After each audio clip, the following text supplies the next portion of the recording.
Hi guys, so today I have a charm update for you, and this is an update of all of the things that I've made that I still have. So there's a lot to get through, so I'm just going to get started. The first thing I'm going to show you are these really ugly cupcakes that I made when I was first starting out. That would be earlier this year. So yeah, some of these, sorry I can't get my camera right. Some of these are really pretty hideous. I didn't have a cupcake mold when I made these, so you can see I just kind of did my own thing. I used beads and whatever else I could find. This one is glazed, which is pretty fun. I used the Varathane water-based polyurethane for glazing, but I'm not a big fan of glazing, and that could just be because I don't know how to do it right yet. But so these are my ugly, like weird misshapen cupcakes that I made. So like I said, I'm not all that crazy about those. Excuse me. So, oh whoops, I forgot these two. This little blue and white one, and this little guy here. So I also made some more. I got a mold about 2 months ago maybe, and so I went on a cupcake making spree, and a lot of these are gone. I gave some away for a Reddit Secret Santa that I did, and then some of my friends wanted some. So I also started working with Alex Plus, so that's what's on top of these. So this one has cane slices. This is red velvet. Another plain plain red velvet. Another icing, plain red velvet. I'm also not very good at icing, in case you couldn't tell. This one's a little better, I guess. Here's a plain vanilla cupcake with kiwi slices, and this one is textured and shaded. And then here's a strawberry cane slice with the molded base and the brown icing on the top. So those are my cupcakes. Oh, here's one with a cherry and a little bit of Alex Plus and the molded base. And I made this little Harry Potter cupcake.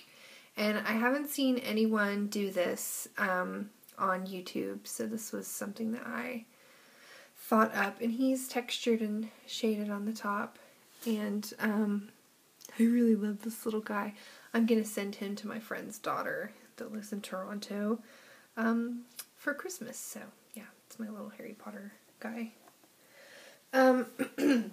So other food items that I've made include this little egg, toast, and bacon set.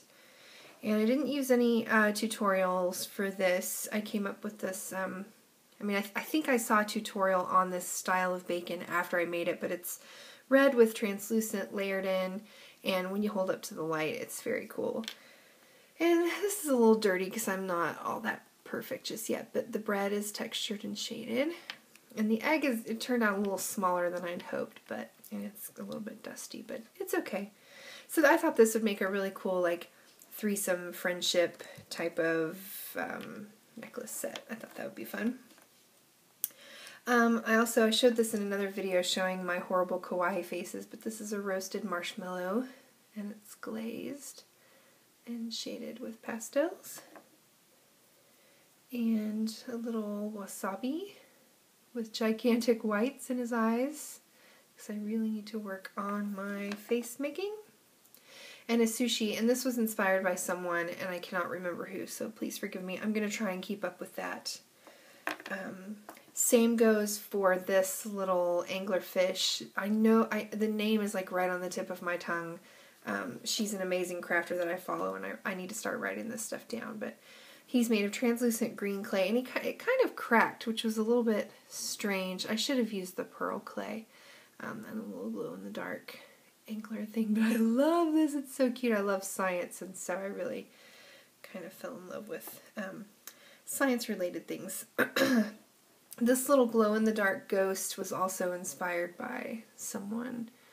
Again, I can't remember who. Oh, my eyes look so terrible. Anyway, I'm kind of like going random, just grabbing what I can grab. Here's another one that was inspired by someone, and this is one of the first charms I've made.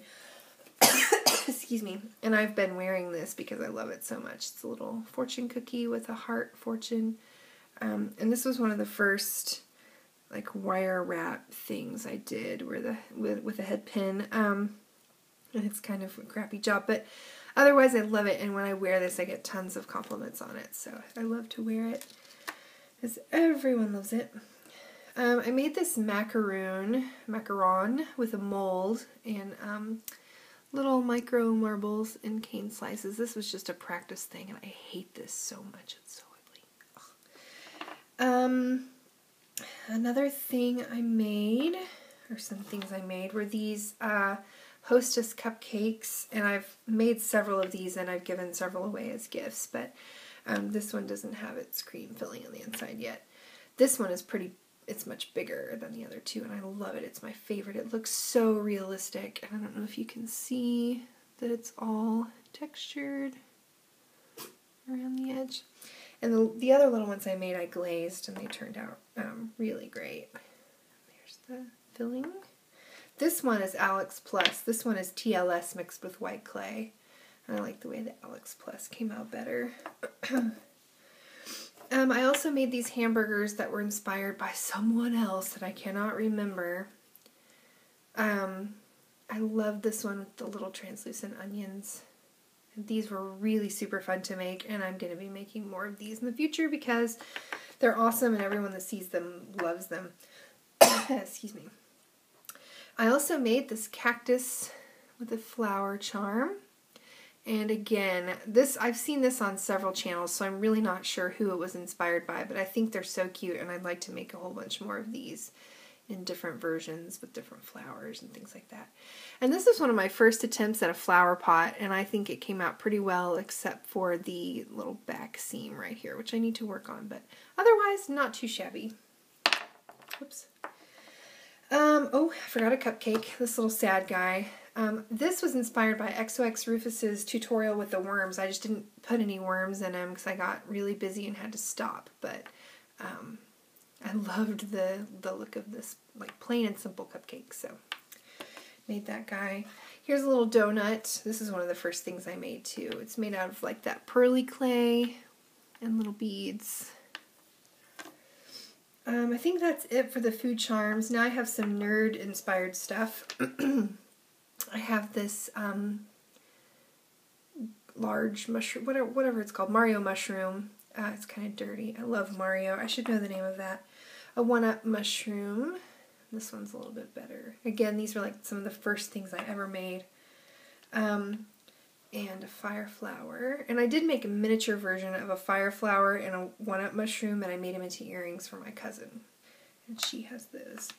And here's a Luma from Super Mario Galaxy. And I love this little guy. He turned out so great. And he's nice and sturdy and and no imperfections, and so I really love the way he turned out. And then there is this Nyan cat, and I made this guy for a friend of mine who loves the Nyan cat. And I did not use a tutorial on this. I just used the pictures and videos as a reference. Next time I will do the Pop-Tart sprinkles differently, but I really love this thing. He turned out so cute. All of his face, except for the black parts, are clay, so actually that didn't make any sense. The pink cheeks and the white parts are clay, and the black is Sharpie marker, which I also will never do again. I'm going to use paint from now on. But yeah, this, again, was one of the first things I made. You know, and here's the back of him, so you can see how he's kind of put together. But I do still really love the way this thing came out. And I hope my friend likes it too. I have yet to see her and give it to her. But anyway, let's see. Oh, one more thing. I think I showed this in an earlier video. My ugly carrot face. He's so hideous. Few more things to show you. I made this for my mother-in-law. It's hanging on a Christmas hook right now. But look at my wire wrapping. It's so awful. But this is inspired by Mary Englebright. And it's glazed. And I made matching earrings to go with it, if I can get them off where they're hanging. Come on, come off. It's stuck. Matching earrings. Mary Englebright is really into like strange color combinations and polka dots and things like that. And I made this set of earrings, but they're really huge. And they matched the pendant better, but I really don't like them. I think they're kind of like big and gaudy, and I prefer these little tiny dotted ones. So I made those for her for Christmas because she loves Mary Englebright, and she's been one of my best customers, so to speak, as far as my clay projects go.